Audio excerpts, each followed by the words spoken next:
Prasar Bharati, in collaboration with National Book Trust, presents Story Lounge on All India Radio.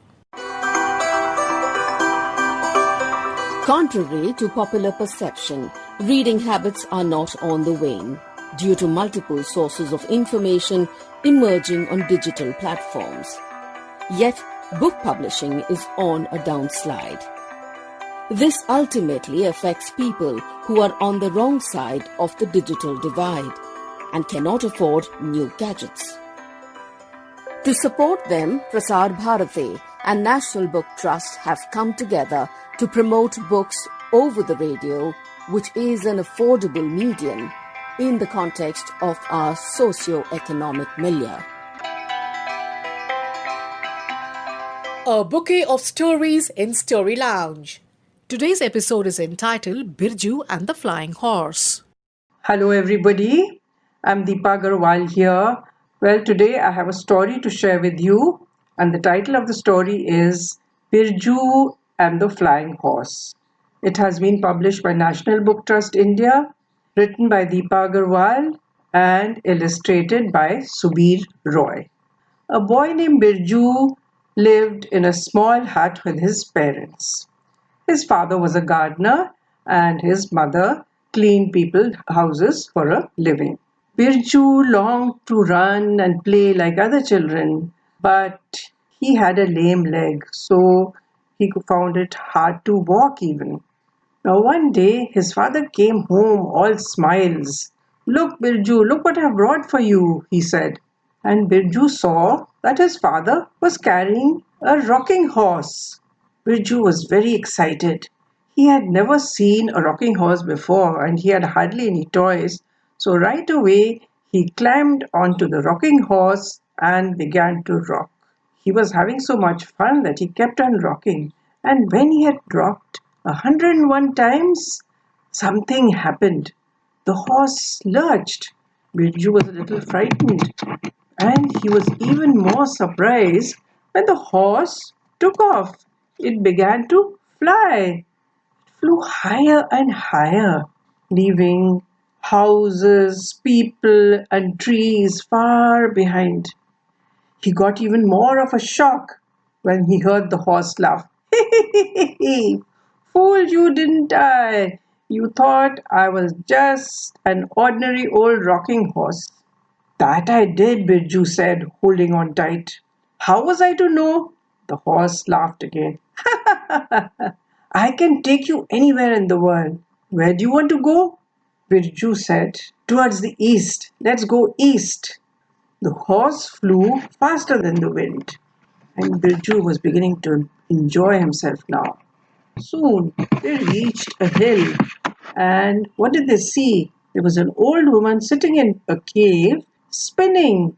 She was spinning golden threads, and there was a whole lot of them lying around her, tangled up in heaps. "This is the wise woman of the West," said the horse. "Greetings, old mother," Birju said politely. "God bless you, my child," said the old woman. "Listen, my threads have all got tangled up. Can you untangle them for me?" "Just as you say, mother," Birju replied, and he began to work. He had a hard time because there were so many threads, but he worked and finally it was all done. "God bless you, my child," said the old woman. "Now I would like to grant you a wish since you have helped me." Birju thought and thought. Then he said, "I wish my mother didn't have to work so hard all the time." "Granted," said the old woman. Then she took a blue flower and gave it to Birju. And she said, "If you ever travel west, give it to my sister who lives there." Thanking the old woman, Birju flew home. And he had barely reached when his mother arrived. She was smiling all over. "Look, Birju, today something very lucky happened. My mistress lost her diamond necklace and I helped her to find it. So she was so happy that she gave me a whole lot of money. Take this and live in comfort," she said. Birju was very happy now that his mother would be at home with him.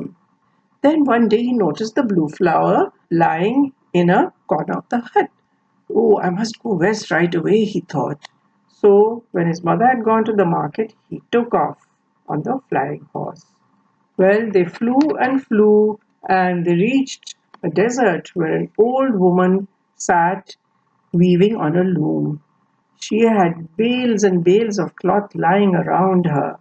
Birju greeted her politely and gave her the blue flower. Your sister sent this. Ah, you have met her, said the old woman. Can you help me, child? My bales of cloth have tumbled down. Please stack them up nicely. Well, it was hard for Birju, but he managed it somehow. Please, the old woman said, would you like to make a wish?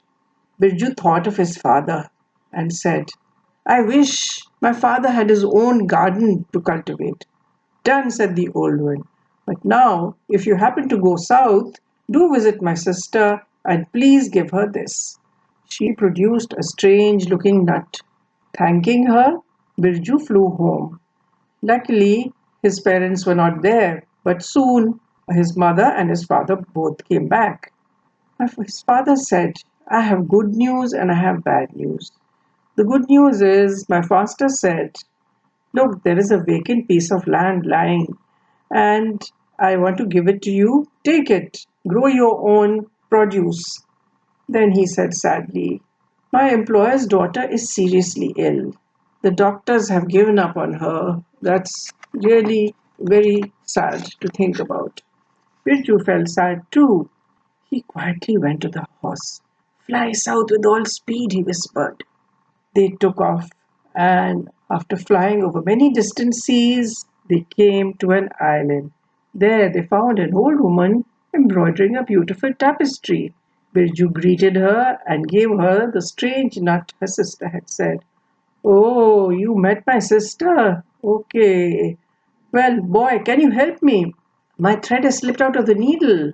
I need to thread it again. Birju tried to thread the needle. The thread was very thick, but somehow he managed it, and the old woman was very pleased. Now I will give you a wish too, she said, but think hard, child, because this will be your very last wish.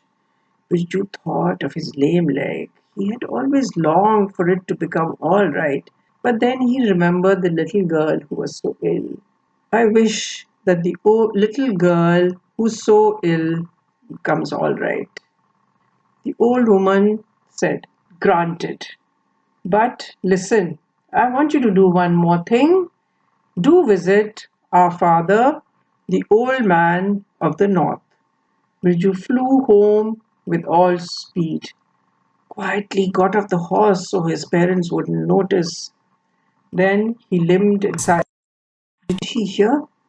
Mother said, you know, a miracle has happened. The little girl has become all right. They just don't know how it happened. Birju was absolutely delighted.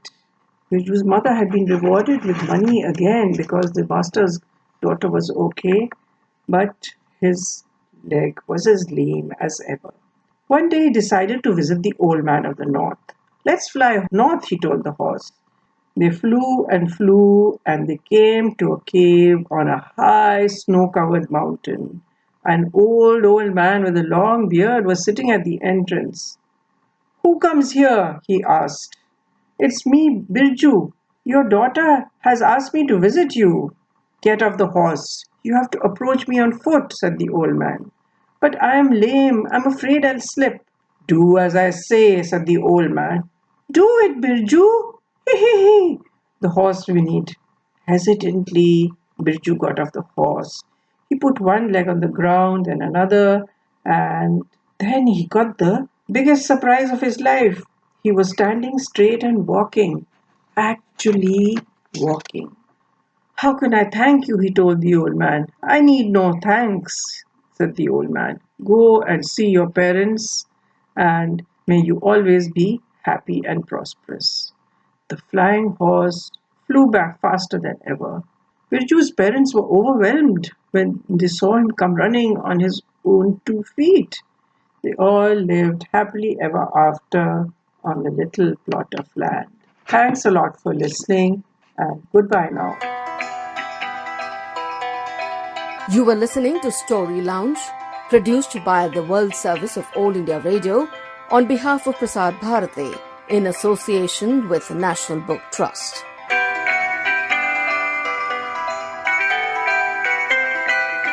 Story Lounge comes to you every day, same time, same channel.